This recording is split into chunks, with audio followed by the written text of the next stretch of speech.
In this video, we're going to cover collusions. Collusion you can also think of as cartel. They're very similar. Basically, what happens is that all of the firms that are present within an oligopolistic market structure who are operating as an oligopoly coordinate their production and pricing so that together they act as a monopoly. And what that means is that they're going to be able to produce monopoly profits in the market, and then they're going to split those evenly amongst themselves. Okay, so this is probably the easiest of our models because they're essentially just acting like a monopoly, which you've already learned how to model and represent. But in this case, now it's just several firms behaving as if they were that single producer. There are a few assumptions we want to make sure to keep explicit for collusion. The first is, of course, that firms make identical products, right? We mentioned that we're going to focus on the models where firms are making identical products for our purposes here. They are secondly going to come to an agreement on quantity and pricing decisions. So rather than behaving strategically, at least at first, they're all coordinating and cooperating with each other. And then third, we're going to assume that each firm, holds true to their agreement. They're not going to cheat. They're not going to break that agreement, even if it is in their best interest to do so.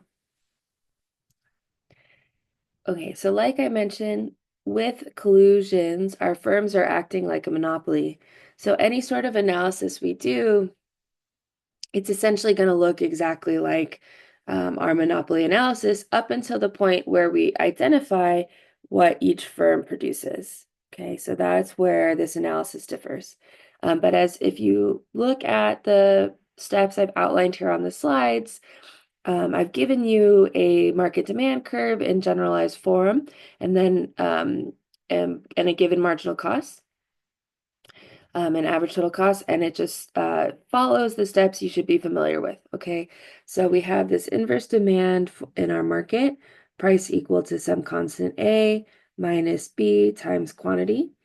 And from that, we can find the collusions or cartels marginal revenue curve, the same way we find the marginal revenue curve for monopolists, just by doubling that coefficient on quantity. And we can set that equal to their marginal costs, which are given as a constant C. So some number C represents the firm's marginal costs, and the firms that's collectively, right, they all have the same production costs. And then we're going to say that there's some number N of firms in the cartel.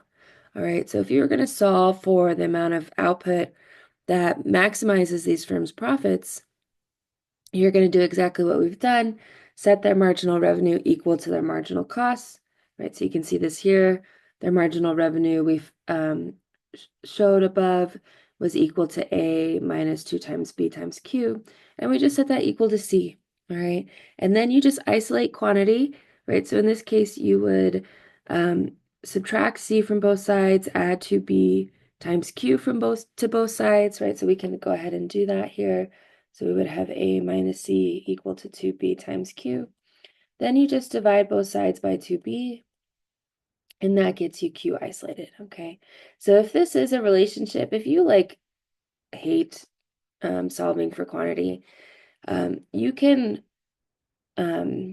memorize this relationship, this formula to find profit maximization.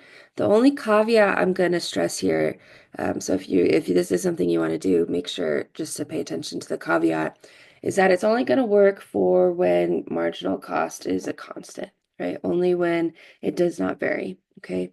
If there's any Q variable in that C, this isn't going to work out for you, all right? So just keep that in mind, all right? So that gives us how much output is produced in the market, right? So this is market output. And then we want to find how much each firm produces. So what we're going to do is just assume that each firm produces the same amount as the others. So they just divide that market output by the number of firms. So if there are 2 firms, right, that would be quantity over 2. If there are 3, that would be quantity over 3. If there are 4, that's quantity over 4, and so on. All right. The number of firms each split evenly the market quantity. Given that, right, we can substitute, just like we did for monopolists, we can substitute that quantity into their demand equation, right? So we found that this A minus C over 2B was equal to Q, so we've substituted for Q. That gives us the price, and the price now is just A plus C over 2, right? So they're just simplified. If you want to see those steps here, right, we can do that. So we'll have price equal to A minus B times A minus C over 2B. Okay, if we distribute that B, we have B in the denominator and B in the numerator, so those cancel out. So we're going to get price equal to A minus A plus C over 2B. All right. And what we can do is go ahead and convert that initial constant A, which is currently A over 1, to a fraction so that it has 2 in the denominator. So doing so, we're going to multiply that by 2 over 2. So we get price equal to 2A over 2 minus A over 2B. Excuse me, not 2B. That should just be that over 2 plus C over 2. All right, so 2A over 2 minus A, that gives us A over 2. And then we just add C over 2, and that gets us the price, right? Which here I've just simplified, I've recombined them, so that's price equal to A plus C all over 2. All right, so you can see how that math is working out. Okay, and then finally, we want to find the profit that the collusion makes. So we're going to start by finding the market profit, and then divide it equally among the number of firms in the collusion. So we use that same profit formula that we've been using, right? Profit equal to price minus average total cost times quantity. And we just substitute our givens, right? Our things that we found. So we found that price is equal to A plus C over 2. We were given that a average total cost, or ATC, is equal to constant C. And then we found that quantity is A minus C over 2B. Okay, so what we do is we just simplify, and that gets us this value on the right-hand side here, profit equal to A minus C squared over 4B. All right, so let's go ahead and look at how we get there. So we start, whoops, sorry about that. We start with profit equal to A plus C over 2 minus C times A minus C over 2B. All right, so let's focus first on our parenthetical. So since we have our left term here as a fraction with a 2 in the denominator, I want to make it so that our constant C also has 2 in the denominator, right? Currently it's C over 1. I want to make that so it has a 2 in the denominator instead. So what I'm going to do is multiply that term by 2 over 2, right? Multiply it by 1. That gets us A over 2 plus C over 2, right? I have to split that initial fraction, minus 2C over 2 times A minus C over 2B. Okay, what that's going to get us is A over 2 minus C over 2, right? 2C minus C is, C minus 2C is negative C. So we have A over 2 minus C over 2 multiplied by A minus C over 2B.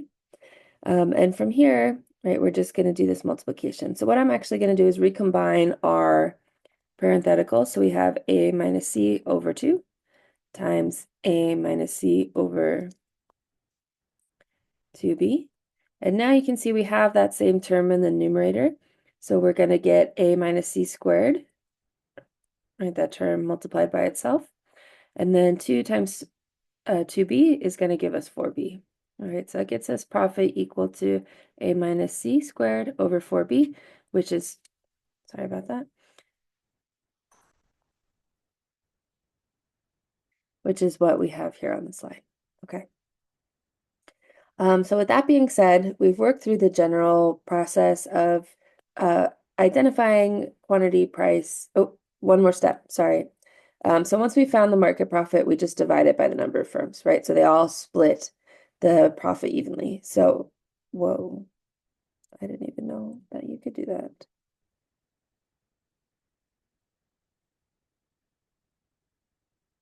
apologize. Let's go back to where we were.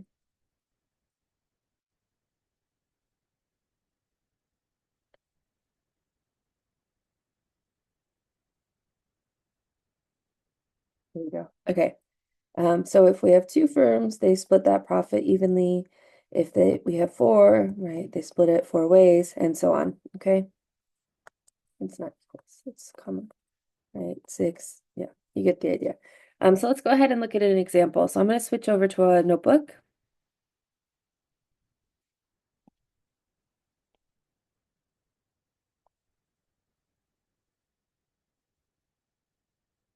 Okay.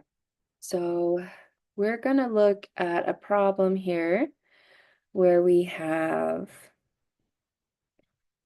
a market demand of price equal to, oh, let's use our reticular color. So we have price equal to 30 minus quantity, and our marginal cost is going to be constant and equal to average total cost for this market at $6, right? And we're dealing, of course, with an oligopoly, so we have two firms, A and B, and they're going to collude. Right, so they're colluding, they're going to coordinate on how much they produce and what price they set so that they can increase the price of their good, capture those market, they increase the price by reducing output. So they're going to restrict output so that they can capture those monopoly profits. All right, so we're going to treat them like a monopoly. Okay, so we're going to start with our market demand equation here that we're given and solve for marginal revenue. Okay, so we're just going to double that coefficient on quantity. So we get marginal revenue equal to 30 minus 2 times quantity. We're going to set that equal to marginal costs. So we have 30 minus 2 times quantity equal to 6. And from there, we solve for output. So we're going to subtract 6 from both sides, add 2q. We get 24 equal to 2 times quantity. Divide both sides by 2, we get 12 equal to quantity. Okay, so that is the market output that they're going to produce. Next, we want to find the price. So we're going to substitute for quantity in our demand, our given inverse demand function. So we'll have 30 minus 12. So price is going to equal $18. All right, so that's the market price. Now that we've found the market values, we want to find how much each individual firm produces. So each firm, we can say Q sub I to represent the individual firm, is going to equal the market output over the number of firms. So that's going to be 12 divided by 2, right? The market output is 12. There are 2 of them. So each firm is going to produce 6 units. So we can say that firm A is going to produce the same as firm B, and that is 6 units. Okay. Next, we want to look at what profit they get. So profit here, we're going to use our price minus average total cost times output formula, and this is going to be market profit. So we have profit is going to equal price, which we found to be 18. Subtracting from that the average total cost, which is given at 6, multiplied by the market output, which is 12. So solving, we're going to get 12 times 12, which gets us a market profit of $144. Okay. Next, what we want to know is how much an individual firm earns of profit. And so we're just going to divide the market profit by the number of firms. So we'll have 144, that market profit, divided by the number of firms, which is 2. So each firm is earning $72. So we can say that profit for firm A equals profit for firm B at $72. Okay. All right, so there is our first example. Let's go ahead and turn to another example. You can see this example outlined on the slide. And what it's going to do is start to introduce cheating for us. So let's see. So we are given a 2-firm cartel. And this is a separate problem now. they have a demand curve of price equal 20 minus quantity for their market, and their marginal costs equal their average total costs, and they are constant at $4. This example asks us to find the profit maximizing output for each firm, right? We're going to call these firm 1 and firm 2. So they want us to find the profit maximizing output for firm 1, same for firm 2, the market price, the market profit, and the profit that each firm gets. Okay, so these are all the values we want to find.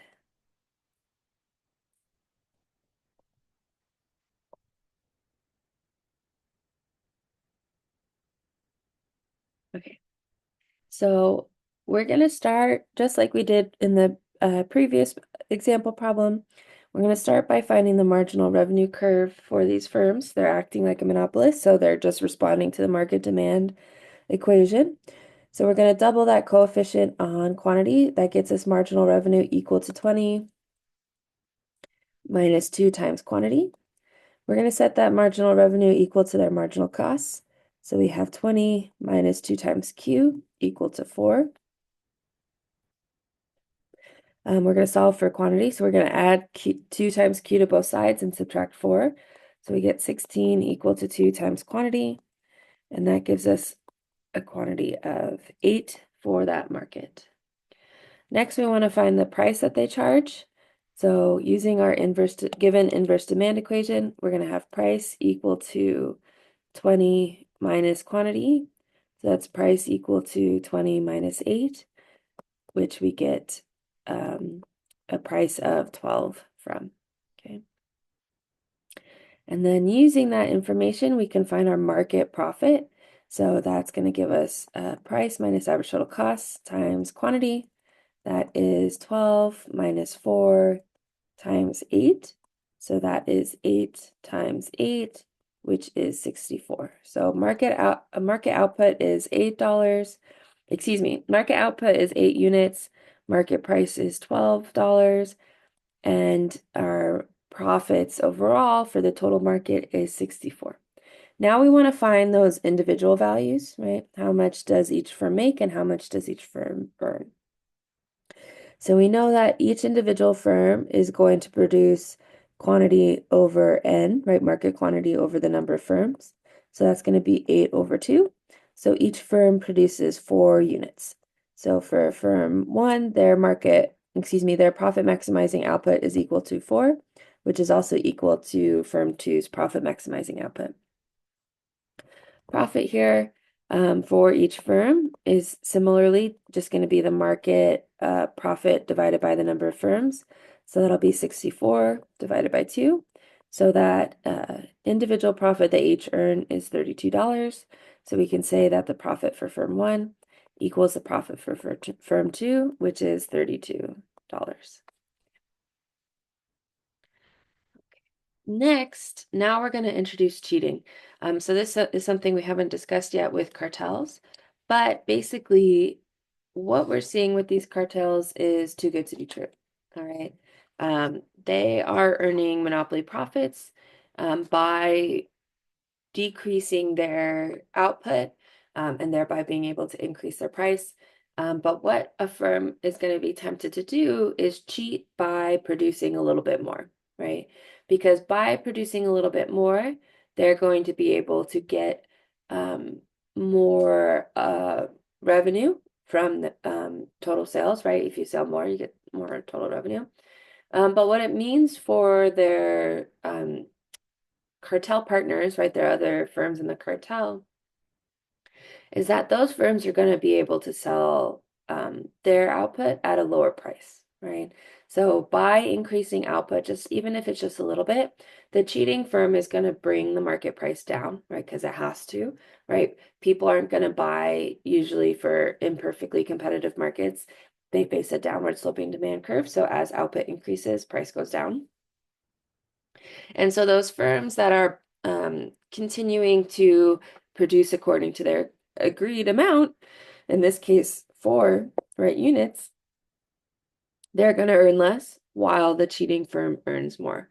So let's see what that looks like mathematically. So let's say that firm one cheats, and they're going to produce 1 additional unit of output, right? So now we have firm 1 producing 5 units of output, and firm 2, they're cooperating, so they're continuing to produce 4 units. What that means is our market output is now 9 instead of 8. And so the market price is going to be affected. When quantity is 9, that market price is now 11, right? So it's gone down by $1. Total market profit is also going to be affected, right? So if we have total market profit here, that'll be 11 minus, what was our given marginal cost? 4. So we'll have 11 minus 4 times market output, which is now 9. That's going to give us 7 times 9, which is 63. Okay. So without cheating, market profit we saw was $64. See that here? But now with cheating, it's fallen by $1. Okay. So let's see how that affects the profits that each firm gets. All right. So what we're going to do to identify that is use that same profit formula, but now we're just going to look at the individual firm. So we'll have profit for firm 1, our cheater, is going to be equal to 11 minus 4, right? They face the same market price as all the other firms in the cartel. In this case, there's only one other one. And their average total cost was given at 4, right? But now we've seen their output change from 4 to 5. So we're going to multiply that by 5. So for firm 1 here, their profits are 7 times 5. So their profits are going to have gone up from when they are cooperating from 32 to 35, right? You can see before they were earning $32 because they split the total 64 evenly. Now with the cheating, they've increased their returns by $3. Okay, let's see what happens to firm 2. So for firm 2, they're similarly facing that $11 market price. Their average costs of producing, average total costs, are also 4, and their output is the same, right? They didn't cheat, they're still producing 4 units. So what we're going to see is their profits will be 7 times 4, which is $28, right? So you can see that they're worse off, right? Firm 1 cheating has garnered firm 1 more profits, but it's reduced the profits for firm 2, okay? What this is going to create for the collusion is this really strong opportunity, or excuse me, not opportunity. It's going to create this really strong incentive to cheat because the firms can increase their profit. And it's going to create that incentive to cheat before your competitors do, right? Because if your competitors cheat, you lose out, right? So the firms are going to want to cheat first. And so what we're going to see is that cartels are going to be highly unstable. All right. So that's one of the reasons that we don't see cartels generally in the real world, right? Setting aside legality, they just don't exist for a long time, right? Usually, because this incentive to cheat is so strong. Add to that cartels globally are not legal, right? No country allows for oligopolies to persist. That means that if ever they do crop up, they're going to be highly secretive. They do not want people to know they exist, right? Because if people know, then they're going to be pursued by the government, right? Probably face legal proceedings and then be either forced to go out of business or broken up or whatever, right? So if you try to look up like examples of cartels or cartels in history, probably the most you're going to find information on is OPEC, right? And we'll talk about OPEC, but basically OPEC is the only one that's able to persist because it is a cartel of countries, right? They're countries who manage their oil supply rather than firms within a country. So there's no global government regulating the interactions of countries. And so there's no one to essentially prosecute that cartel. So they're able to persist. And then in terms of why they don't cheat on each other, I'm sure there's some cheating we're just not aware of. Maybe like very slight cheating. What they do is have the force of their country behind them, right? So one of the big things that is very useful for um, enforcing agreements is firepower, right? That's why with gangs, we often see anyone who sort of goes against the gang rules killed, because that is the best way to ensure that no one goes against the rules, right? If it means death. And so with the countries participating in OPEC, right, Saudi Arabia, Russia, they're all going to have some firepower behind them, as well as some global economic standing. And so cheating is going to, for that country that cheats, is going to invite potentially, physical assault by that other country, or at the very least, economic, what's the word that I'm looking for? Sanctions, right? They could potentially face economic sanctions where that country essentially ceases interacting with them, right? That would be a form of ostracism, right? Doesn't allow the country citizens to purchase those goods, doesn't allow for their goods to be sold in that country, right? So, for example, if Russia cheated on their agreement, and what we might see Saudi Arabia do is first employ sanctions, right? Not allow its citizens to purchase Russian goods or sell to Russia. Likely, it would also try to get the other members of OPEC to do that too. And then, secondly, it might even invite some conflict, some war. All right. And so there's a very high cost to cheating when it comes to OPEC. And so that's why we've seen that cartel in part be so stable for so long. Let's go back to our slides. Okay, so here is our graph of our cartel. All right, so we have firms who are acting like a monopoly. So it looks basically like a monopoly graph, right? We see that downward sloping demand curve, the downward sloping marginal revenue curve, right? Those are indicating to us that our firms have market power and their marginal costs are constant.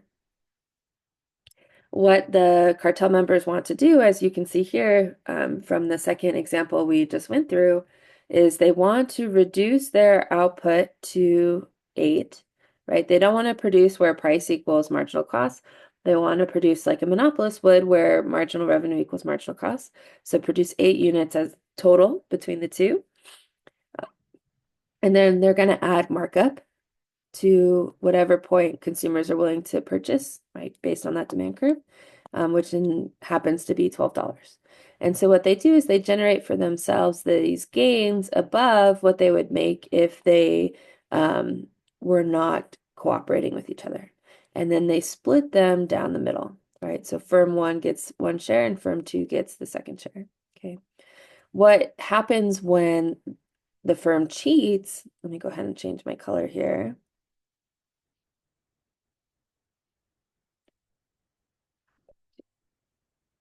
We'll do, let's do blue. What happens when the firm cheats, right? That firm one increases to uh, producing 5 units instead of 4, while firm two stays producing 4. We see the price go down, right? The price has to fall for consumers to purchase more. And that share of the surplus is no longer evenly split. So what we're going to see is that more of it's going to go to firm one,